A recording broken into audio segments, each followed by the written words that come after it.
What's up, everyone? I'm here with my NFL Week 10 DraftKings picks. This time we're going to be talking about some sleeper/value plays. Also, I want to mention really quickly that I'm recording this on Thursday instead of the usual Friday.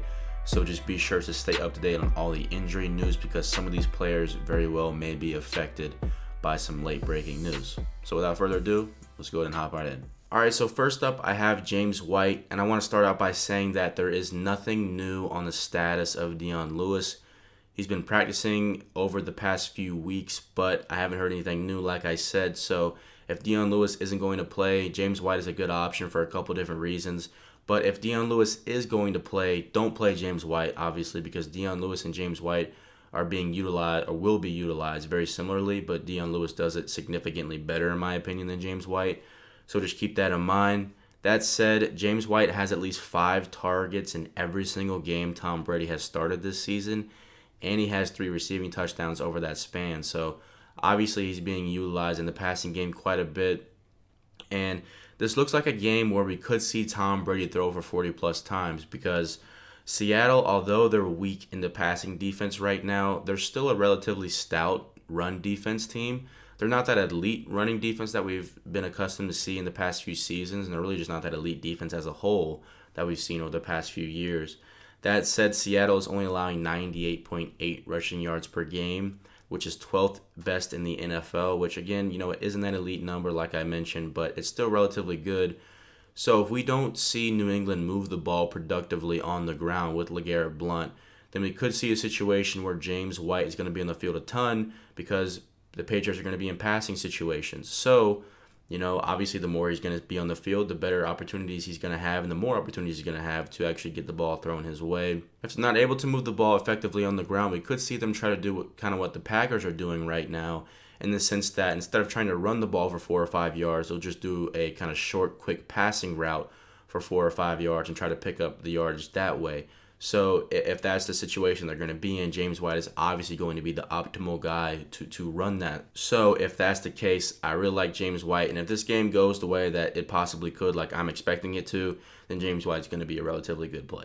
All right, so next up I have Dontrelle Inman. And right now we just don't have a clear-cut ruling on what's going to happen with Travis Benjamin.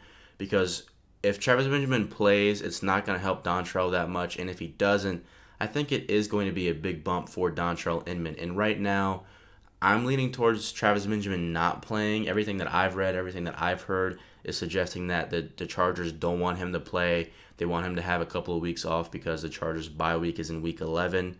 So we'll have to see what happens there. That said, if Travis Benjamin does not play, it's a big bump for Inman in my opinion because I think that's going to significantly alter how this Dolphins defense attacks Terrell Williams. Obviously, Williams is going to be the number one option if Travis Benjamin can't go, and you could argue he's the number one option regardless. I think he is, but we could see the Dolphins defense really heavily shift their focus to Gates and Terrell Williams in the passing game and really focus on Melvin Gordon, obviously, and stopping the run. And we could see a situation where Dontrelle Inman kind of just gets forgotten, on his side and is able to kind of break off, a couple of big plays because, he's got some lackluster corner on him or something like that.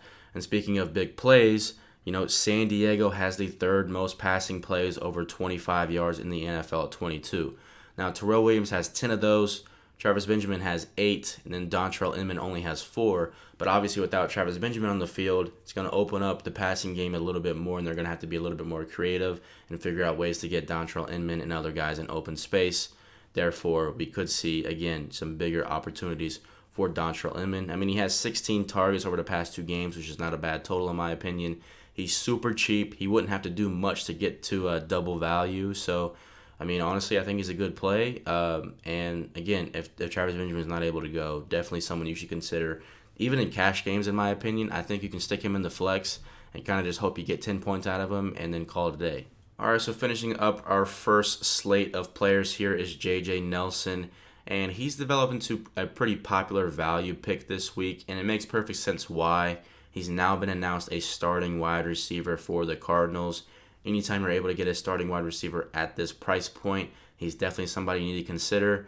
Adding the fact that he's facing this very weak San Francisco 49ers defense turns into a really popular play like Nelson probably is going to be this week. So, I mean, again, I don't really need to throw any numbers at you. We're going to see a big jump in his production. He played well the last time the Cardinals played, which was a couple weeks ago now, because the Cardinals are coming off of a bye. They're at home. Add in all that, Nelson looks to be a pretty good play. Now, if I had to pick between Nelson and Inman, I probably would prefer to play Inman personally because he's cheaper. That said, if you have the funds left over to play Nelson in your flex or something like that, or you just want to go super cheap at a wide receiver 3 or something like that, Nelson's not a bad option in my opinion. If you can get to him, play him over Inman, but don't be stressed out if you can't get to Nelson and have to play Inman or something like that. I mean, Nelson is stupid fast. Like, this dude is wicked quick. So if you like playing guys who have that big play ability every single play, Palmer likes to chuck it up deep every now and then, at least a few times a game. John Brown's actually still having issues with his leg and all different things surrounding him, so hopefully he can heal up soon. And he still may be able to play, but he still doesn't look 100%. So J.J. Nelson is probably going to be that deep threat moving forward for the Cardinals, at least in the coming weeks, it seems. So J.J. Nelson is definitely a good option this week, and it makes perfect sense why everybody wants to pick him. So Doug Peterson has finally announced Darren Sproles as the #1 running back. And with that information, we pretty much know that Darren Sproles is going to be locked in for about 15 carries per game and probably about 6 or so targets, obviously give or take on both of those. And if we can get that amount of touches at 4,300, I think he's a great option to play, especially in cash games. Now, it's not the best matchup in the world going up against the Atlanta Falcons. The Falcons are a significantly better run defense than they are a passing defense. So maybe we can see Sproles break off a long reception or something like that on a screenplay. That would be useful, but I mean, I wouldn't put a lot of investment in the fact that Sproles is not going to score a lot of touchdowns, because at this price point, you don't really have to worry about him scoring a touchdown, I guess. If he does get in the end zone, then you're just going to be really ecstatic about that because he's going to have a good day. That said, if he doesn't get in the end zone, it's not going to ruin your entire lineup, because when you put this guy in, you should be expecting him not to score a touchdown. So just be aware of that.